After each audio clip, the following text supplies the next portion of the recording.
Aguilar de Bustamante que asista al debate. ¿Por qué? Porque por leyes canónicas está prohibido los debates con los herejes. Y luego menos que iba a ser en dónde este debate, en San José de Gracia, en el lugar donde era pues la iglesia de Jesús. Entonces Aguilar de Bustamante no le queda de otra más que obedecer la orden que le da el obispo, el arzobispo de la Ciudad de México, Labastida y Dávalos, y no asiste al debate. Pero el acto se lleva a cabo. Un 2 de julio, que era domingo, a las 10 de la mañana, se hace el culto de la iglesia de Jesús. Está vacía la silla donde se iba a sentar Aguilar de Bustamante, y en medio una Biblia, y del otro lado Manuel Aguas. El que preside el servicio es el padre Agustín Palacios. Este personaje que dijimos que también se convierte al movimiento de la Iglesia de Jesús y que sí tenemos evidencia de que se casa civilmente.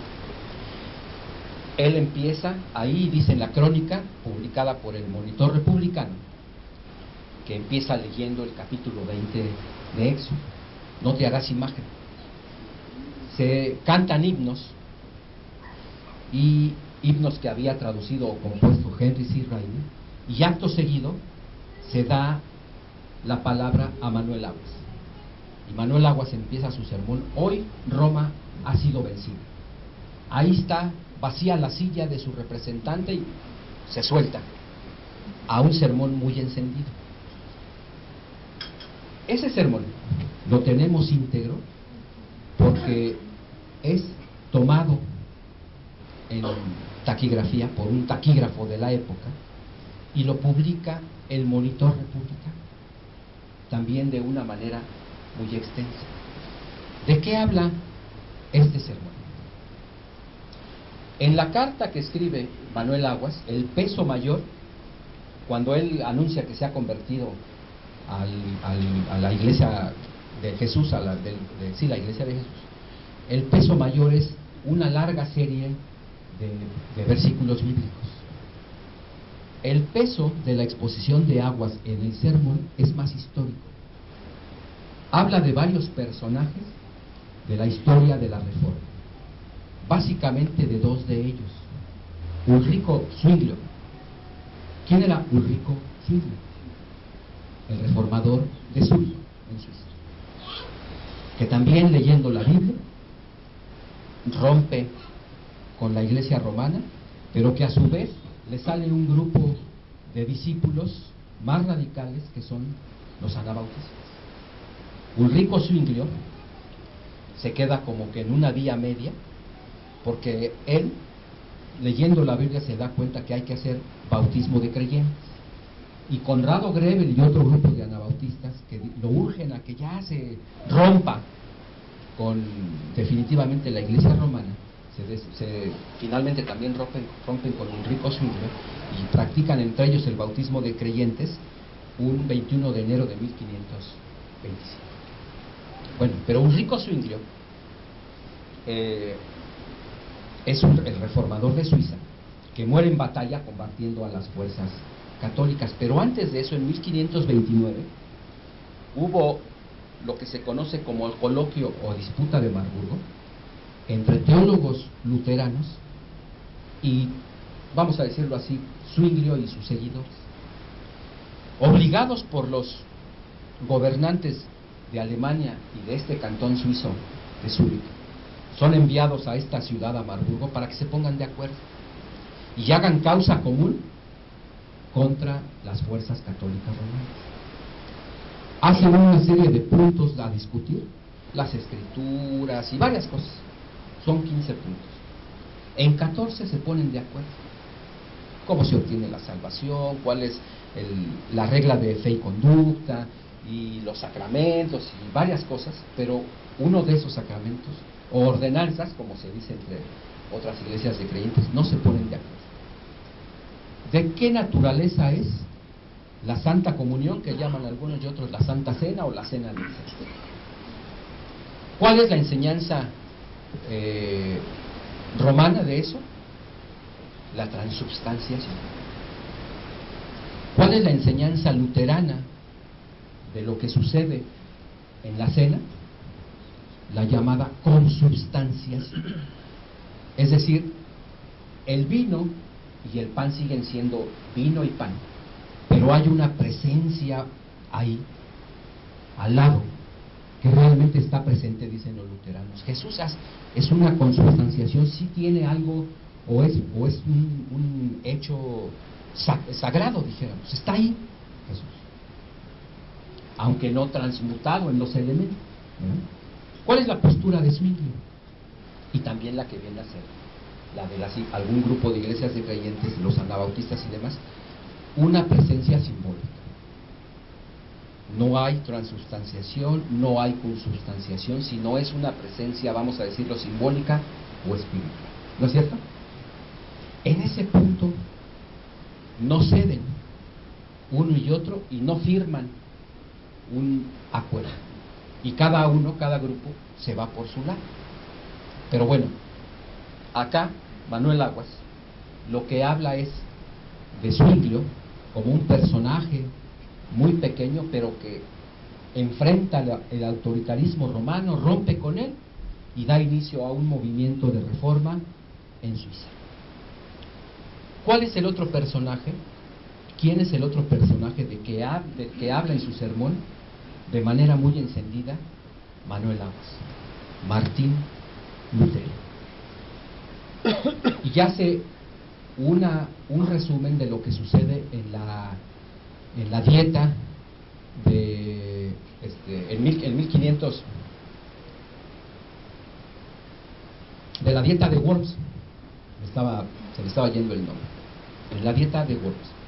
¿Se acuerdan cuando le da un salvoconducto el príncipe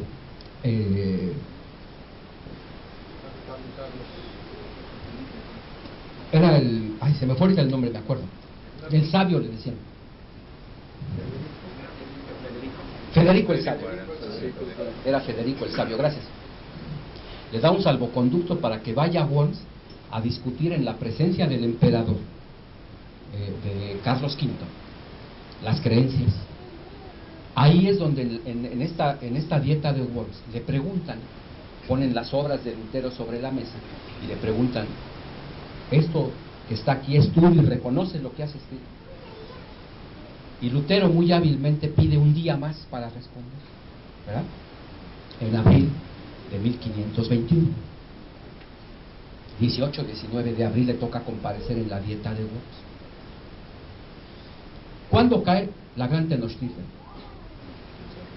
En ese mismo año, unos meses después, en agosto. Los que han ido a la Plaza de las Tres Culturas en México, hay una placa, ¿no es cierto?, que dice que ahí cae el poder de las fuerzas invasoras españolas, la gran Tenochtitlan. Es decir, en términos históricos, está pasando al mismo tiempo, ¿no?, la dieta de Worms y la caída de la gran Tenochtitlan. ¿Eso qué nos dice? Que mientras en una parte de Europa la unidad religiosa se está resquebrajando, México y América Latina entra a la historia por la puerta de atrás, por la contrarreforma. Entonces, en la dieta de Worms, Lutero dice: no retrocedo, aquí estoy, que Dios me proteja. Y los cronistas de la época pues cuentan que el acto es muy electrizante. Bueno, claro, no había electricidad, ¿verdad?, pero le ponemos el lenguaje de hoy, todos se quedan así. Todo mundo piensa, y Lutero mismo piensa, que él va a terminar como otros herejes que fueron quemados por la Inquisición. Viene el rapto de Lutero por fuerzas que manda Federico el Sabio, lo desaparecen, y en ese tiempo que lo desaparecen, la demás gente no sabía quién lo había desaparecido. Hubo un levantón, ¿no? Y en ese tiempo se dedica Lutero a traducir el Nuevo Testamento. En unos cuantos meses, ya para 1522, publica el Nuevo Testamento. 12 años más tarde, toda la Biblia en alemán. La Biblia de Lutero es de 1534. Bueno, Manuel Aguas retoma este personaje y dice: si yo estoy aquí, es por la gesta de Martín Lutero. En una investigación fascinante de la directora del Instituto de Investigaciones Históricas de la UNAM, Alicia Mayer, ella escribió un libro bastante gordo que se llama Un hereje en el paraíso. Es la historia, publicada por el Fondo de Cultura Económica, la historia del miedo en la Nueva España a la presencia de Lutero y en menor medida de Calvino. Ella se puso a estudiar panfletos, la pintura, los sermones y todo, y cómo estaban cargados de predicar contra estos heresiarcas. Obviamente Martín Lutero no llega a México, pero es toda la idea católica de prevenir la llegada de estos herejes, de tal manera que hubo un dicho en aquella época, que el hereje que la capa que un hereje Martín rasgaba, otro Martín que el católico remendaba. Es decir, ¿a qué Martín primero se refería? A Martín Lutero. Y entre los curas franciscanos que hacen misión en México había uno que se llamaba Martín. Entonces las fuerzas católicas ven como providencial que un Martín que estaba rasgando la capa de Jesús en Europa, la providencia manda a otro Martín para recomponer esa capa. El libro, como les digo, de Alicia Mayer, es fascinante porque nos cuenta toda la historia del siglo XVI, XVII, XVIII y principios del XIX en contra de este personaje.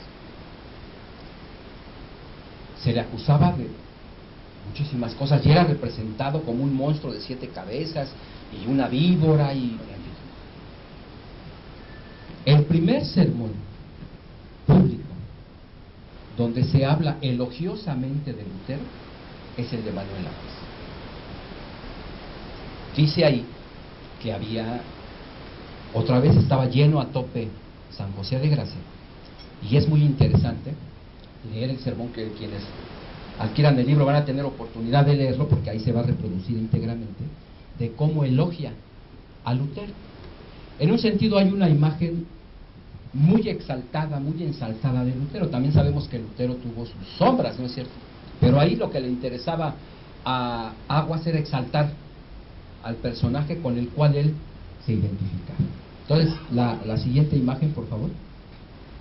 Bueno, entonces el sermón de Manuel Aguas es reproducido, el sermón de Aguas es reproducido, es el 2 de julio del 71, pero es reproducido 5 días después. Aparece en la edición del 7 de julio. El sermón es un viernes, el sermón es un domingo, aparece reproducido un viernes, el 7 de julio. En el Monitor Republicano, que como dijimos, desde un principio conoció al movimiento de la Iglesia de Jesús. Por favor. Bueno, Manuel Aguas, como ya dijimos, hace una analogía de su caso con el de Martín Lutero en el siglo XVI. Él no lo dice, pero obviamente mucha gente hace la conexión. Así como hubo un Lutero en Alemania, este es un hijo de Lutero en México. Él nunca lo afirmó, pero otros empezaron a decir el Lutero de México. Martín Lutero, Manuel Aguas. Y es que sus casos son muy semejantes. ¿Cómo dice Lutero que se convierte o rompe con la Iglesia Católica Romana? ¿Cómo empezó su proceso de conversión? ¿Algunos que les gusta la historia se acuerdan?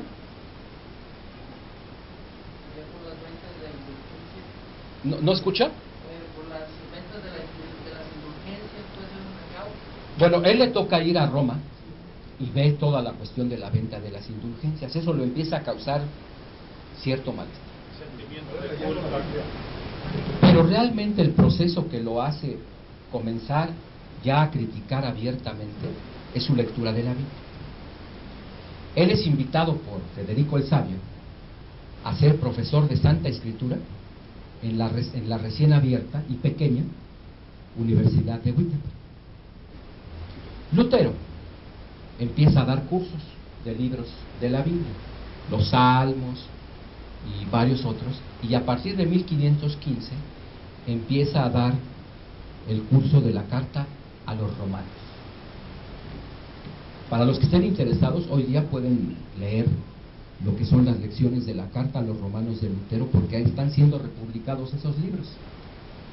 Él escribió comentarios sobre muchos libros de la Biblia, y los que escribió están siendo republicados por la editorial CLIE. ¿Perdón? Comentario a la Carta a los Romanos de CLIE. Entonces, ahí, al leer Romanos, va descubriendo cosas que se contradicen con lo que él sabía como doctor en teología de la Iglesia Católica Romana. Hasta que un 31 de octubre de 1517 pega o clava sus famosas 95 tesis, ¿no es cierto?, en las puertas de la capilla del castillo de Wittenberg. Lo que era una crítica más o menos moderada a las indulgencias y una afirmación de ciertas doctrinas bíblicas, por la reacción del Vaticano se convierte en una polémica que lleva a Lutero a quemar la bula papal Exsurge Domine, que quiere decir levántate, Señor, ¿no?, a combatir a estos herejes que están destruyendo tu iglesia. Entonces Lutero lo que hace es quemar la bula papal. ¿Qué le pasa a Lutero? ¿Qué es lo que hace la bula Exsurge Domine? Lo excomulga. ¿Qué le pasó a Manuel Aguas? Lo mismo. Ciclo de lectura bíblica, renuncia a la Iglesia romana, excomunión y después radicalización del excomulgado, ¿no? ¿Qué pasó con Lutero? ¿Con quién se casa Lutero? Con una monja Catalina de nombre. ¿Qué pasa con Manuel Aguas? Lo que sabemos también, que nos dice varia información, que se casa. No he encontrado yo el acta, el documento civil, pero a lo mejor sí fue de hecho, pero sabemos que tiene una familia y un hijo adoptivo, Primitivo Abel Rodríguez. Y después de ser excomulgado a cabeza de un movimiento, ¿no es cierto? El paralelismo es muy semejante.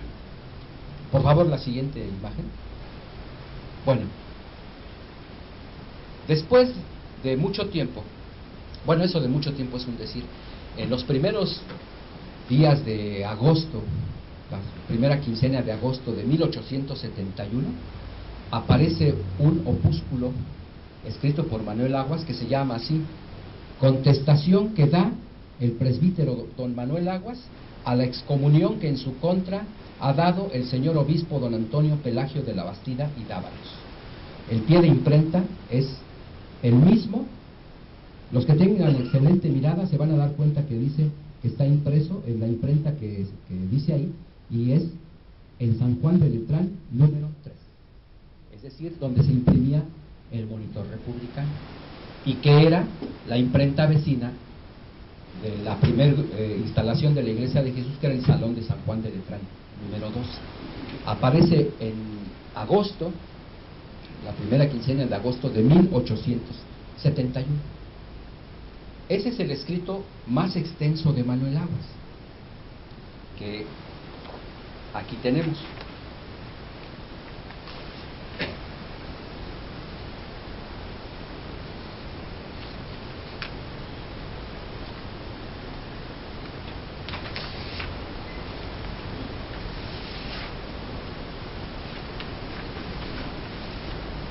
Aquí tenemos el escrito de Manuel Aguas, en letra muy apretada, son 71 páginas. Y eso en cuartillas de hoy, pues pueden ser, son como unas 100. Este escrito es muy interesante por muchas cosas que afirma en él. Es un estilo que habrá que ver que es muy militante por varias cuestiones. Estoy tratando aquí de localizar la portada para decirles cómo comienza. Ah, ya me acordé. Se quedó allá en el escáner la portada, pero ahí está la portada. Sí. No traigo la portada aquí, la primera página. Pero fíjense que lo que dice ahí, la primera página dice: al jefe de la secta romana instalada en México, Antonio Pelagio de la Bastida y Dávalos. Dice: y no le reconozco el título de arzobispo, porque ese título no aparece en la escritura. Hay obispos, diáconos, pastores y varios, pero no el de arzobispo. Y por ahí se va.